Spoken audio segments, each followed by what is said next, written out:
Define is one of the many examples of a new style of televangelism. Girl Define's mission is to reach the youth of today, more specifically, girls, with the truth of Christianity, as with many channels on this site. However, are they losing the battle? It seems so. Girl Define and others like it might just be losing the war over Gen Z's hearts, which will affect the US for generations to come. Evangelism is a huge part of Christianity and how it spreads. Without evangelism, the religion would not be as big as it is today. And if you're wondering what is evangelism, it is defined as follows: the spreading of the Christian gospel by public preaching or personal witness. As stated earlier, this is very important to the faith. Jesus even mentioned it in the Gospels multiple times. Evangelism is pretty much a required thing. There are many ways of evangelism, from the ignoring door-to-door technique to lifestyle evangelism. The latter is basically a clever way to wheel out the whole telling people about Jesus part of evangelism. Girl Define falls under the umbrella of evangelism, but just barely. Girl Define doesn't really preach the gospel, but it does seek to promote the Christian lifestyle. As time passes, evangelism techniques, evolve, but they still try to spread the word of Jesus Christ.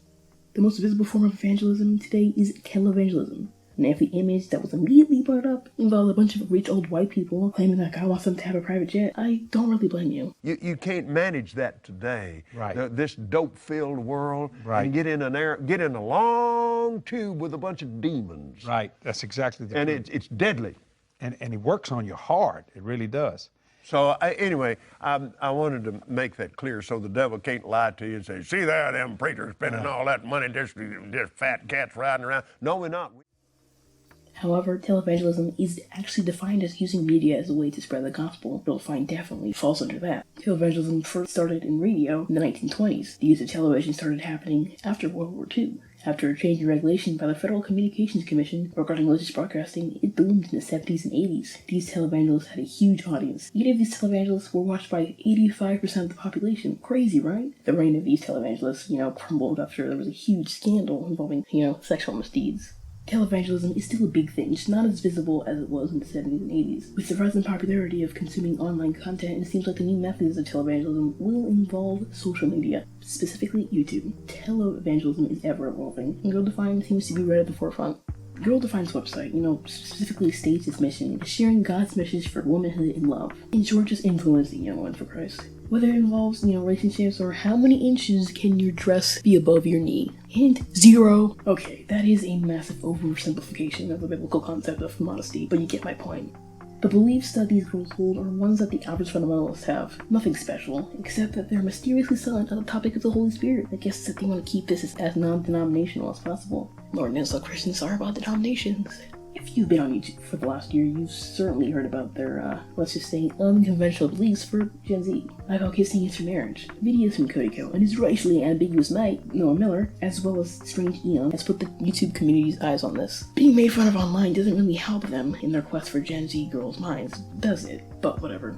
Girl Define, pushes purity culture and traditional gender roles, which is pretty hypocritical of them in many ways. I could expound on this, but this really isn't the subject of this video, and I don't really care about them, I just find them interesting. Their views on many things are pretty interesting, some would even say hateful. They go against the mainstream view on many subjects, which is the point of their content.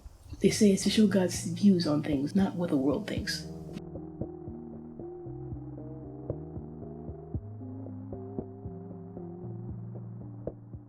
He's our creator, which means he's the only one who has the authority to say how we should live our lives as girls. Yeah. Our goal with launching Girl Define Ministries really is to help modern girls understand God's timeless design for their lives as women. As the two of us have embraced God's design for femininity, beauty, worth, purity, all of these things, we've experienced more purpose, hope, and fulfillment in our lives than ever before.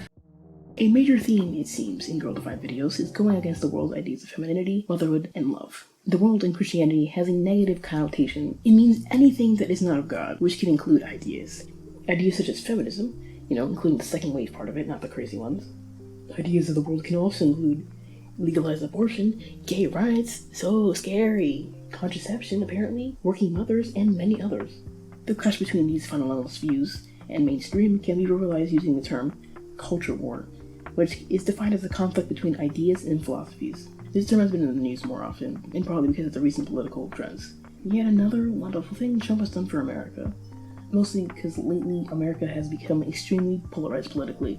The best way to describe this is red states versus blue states, traditional values versus liberalism. mostly on social issues. Many of Girl Defines videos discuss these subjects at length, with the aim of changing young ones' minds on these subjects in the effort to win the culture war. Unfortunately, fundamentalist Christianity seems to be losing the battle on a number of issues. Former trigger points such as gay marriage have a 67% approval rate nationally now, and a 35% approval rate among evangelicals. 47% of younger evangelicals support it. Same thing with legalized pot. Younger people seem to be leaving Christianity in droves as well. Fundamentalist churches are even losing members. About 39% of millennials, defined as 18 to 29, are non-religious. About 13% of Gen Zers are atheists, almost double the millennials rate.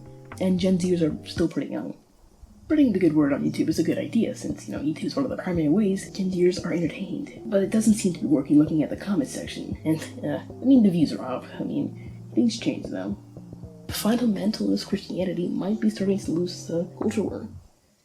It's way too early to say if Christianity will lose its influence on the US. However, Gen Z is a generation that might change that, even though Islam will be the largest religion in the United States in 2040. To win the souls of Gen Z, Christians are going to have to follow the girl-defined strategy of televangelism. Many are doing this, but probably not with the end game in mind, besides the Great Tribulation and Judgment Day. These Christian influencers will probably have to avoid their anti-LGBTQ views that they're known to hold, seeing that's known to turn young people off. Whatever way fundamentalist Christianity decides to go, they must shape up or ship out. Thanks for watching, hope you've enjoyed, have a good one, so I can see you in the next one.